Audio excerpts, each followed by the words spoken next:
So you're looking at what I'm doing.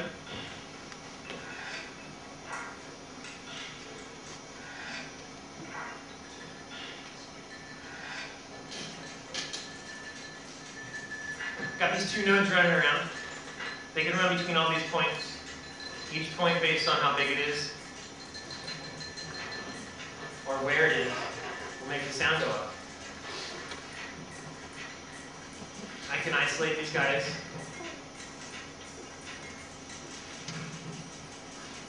Stuck on one spot. Make new nodes. Speed up, slow down the sounds. It's kind of a physical music right now, based on motion. At least your brain makes everything so. You put two together, or you put one guy on two nodes, and he's going ba-bum, ba-bum, ba-bum. Put him on 3, put him on 4. Once he gets to 4, he can go to any one. It's kind of random which one he goes to out of the options he has. That's a program? Yep. Bunch of stuff. I click on anything and get some info about what's in it. That looks complicated. You bet.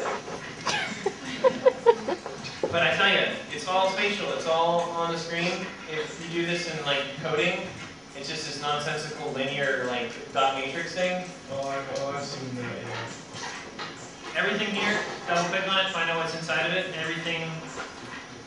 At the very least, it'll give you a help file about what that object can do. So at least you're not doing it in line. This is line with code balance. Yeah, I don't remember. Okay, let's see if we can turn on the sound of this guy.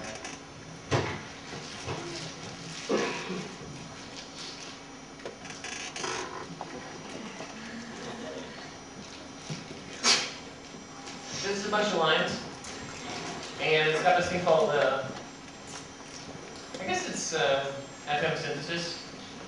The length of the line is the sound of the line. There's 10 lines, 10 sounds.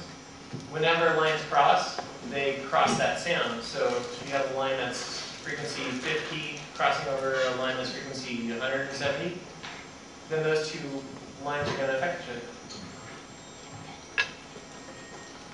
How long did it take you to learn all this? I didn't know anything when I was 21. I'm only 28 now.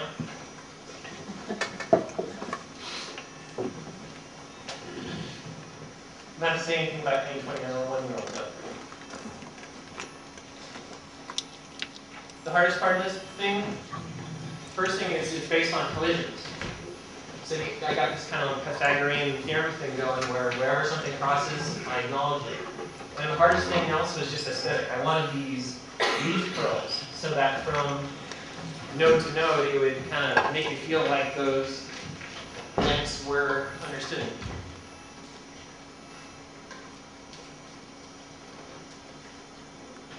This one's a party in the box.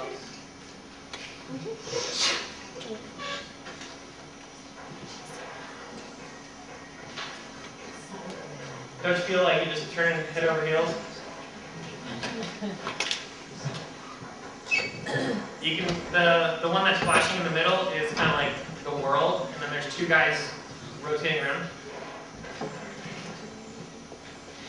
Samples are arbitrary. Any sample bank you want, put it in, drag and drop. Control the filters, a couple more presets. When one of them gets stuck, it's kind of like drum and bass. I can grab any one of them at a time. When he's stuck, put him in, put him out.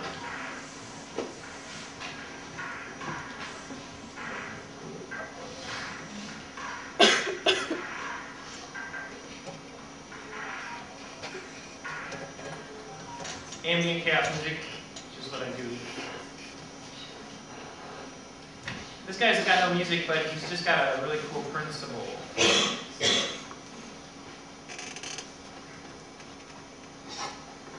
These shapes are constantly changing. I can make them bigger, make them smaller, make them have more sides, less sides, get lost, come back. Let's see if I can make this guy smaller. Yeah, there you go. And the cool thing about this program is the rubber band. It took a while to get The hardest part was the beginning and the end, because those always have artifacts, always have distortions. But once it got pretty down, like 95% of the time, every frame it's computating, you see it's missing part of that purple square, purple circle right now. Sometimes it falls out, but often it stays in. And it's just kind of a spatial perfection.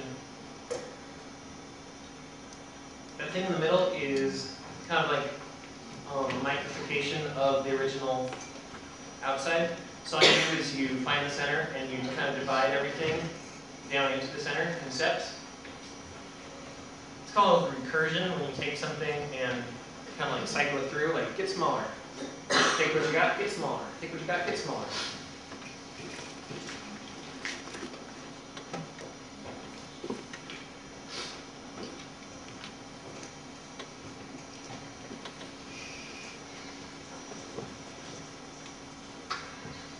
I'm going to choose some colors.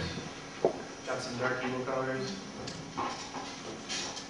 There's a video game called Nobi Nobi Boy for PlayStation 3. It's about a worm that eats everything. I made this thinking how cool it would be to eat everything.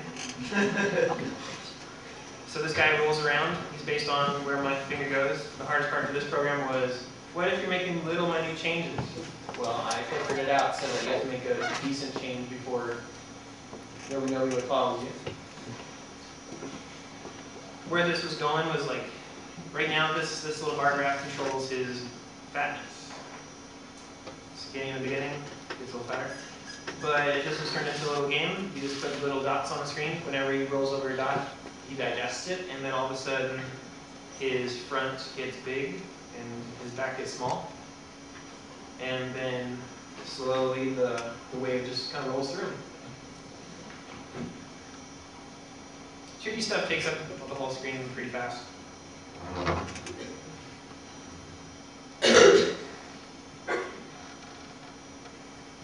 I was doing some teaching in this last summer in Kinetic, teaching kids how to make video game stuff. And when you have a job like that, you just spend your free time doing it too. So I made this little guy. It's like a parallax system.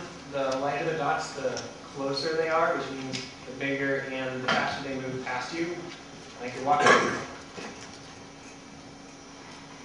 So, just kind of like a dimensional illusion.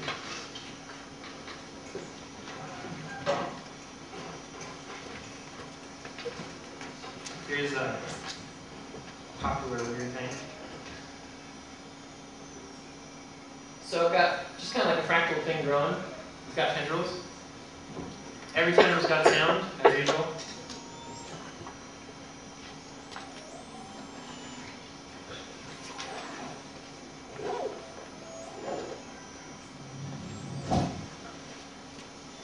Kind of like a carrot with mad roots. Looks like an octopus to me.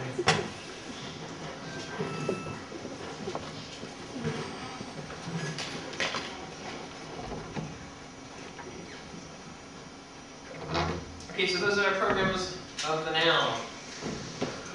Here's just a bunch of stuff that I made. We're working in movies now. This is controlled by water. Hold the bulb, turn it. Light board, follow along with it. Water and copper wool can do this thing where it's small light turns into big light, turns into small light. A lot of buttons, turn it on, bright, turn it off, dark. So this variation is interesting. Here's something any calculus people might like. I've never taken calculus, but this is my interpretation of a warp field. You see all those dots are places, if there's a bubble in that dot, it'll move through it in that direction. So what I did is take two circles, gradient circles, put one here and one here, and then all these guys are just rolling through the cleavage of the two gradients. So it might look like a complicated fern, but all it is just an expression of up to around to back up again from the color 0 to 255 on the sides of